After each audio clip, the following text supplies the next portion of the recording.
Hello दोस्तों, हम लोग देखेंगे आज सिंधु घाटी सभ्यता में आर्थिक स्थिति में कृषि और पशुपालन। कृषि सैंधव सभ्यता के लोगों का कृषि के क्षेत्र में विशिष्ट योगदान है। दो फसलों की खेती, हल का प्रयोग, फसलों की विविधता का देन है। सिंधु सभ्यता के लोग नौ अनाज, गेहूं, जौ, राई, मटर, तिल, सरसों, कपास, बाजरा आदि पैदा करते थे। सिंधु घाटी सभ्यता के प्रमुख कृषि स्थल में हड़प्पा, मेहरगढ़, मोहनजोदाड़ो, चंदूड़ो, सुरकोटदा, धोलावीरा, लोथल और रंगपुर था। सबसे पहले कपास पैदा करने का भी श्रेय सिंधु घाटी सभ्यता को जाता है।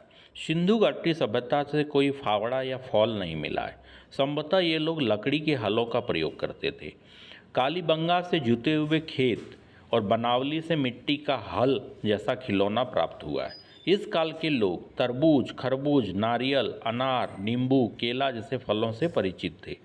फसलों की प्रजातियां में गेहूं की प्रजातियां, जौ की प्रजातियां, मटर की प्रजातियां काफ़ी थी। मोहनजोदड़ो, हड़प्पा और लोथल से अन्नागार के साक्ष्य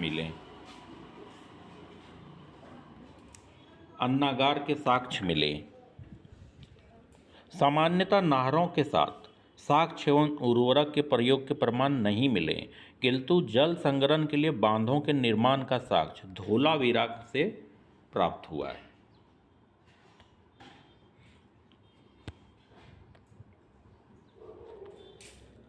अफगानिस्तान के सोतुगही नामक हड़प्पा स्थल से नहरों के कुछ अवशेष मिले हैं। चावल की खेती का प्रमाण लोथल और रंगपुर से प्राप्त हुआ है।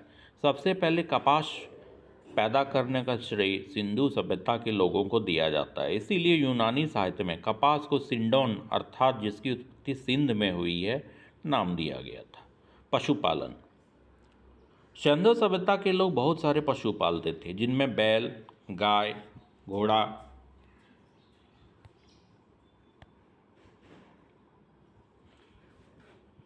भेड़, सूअर इत्यादि थे। ये लोग बिल्ली, कुत्ता, हाथी, गैंडा से भी परिचित थे।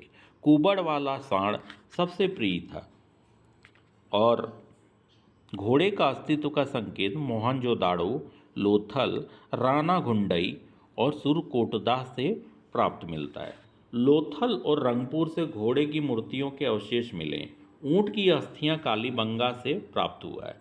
कुछ पशु पक्षी जैसे बंदर, खरगोश, हिरन, मुर्गा, मोर, तोता, उल्लू के अवशेष खिलौनों और मूर्तियों के रूप में मिले हैं। बाघ का अंकन सिर्फ आंध्र प्रदेश के स्थलों से ही हुआ है, परंतु सिंध के बाहर सिर्फ कालीबंगा की मुहर पर बाघ का चित्र मिलता है। Thank you for watching.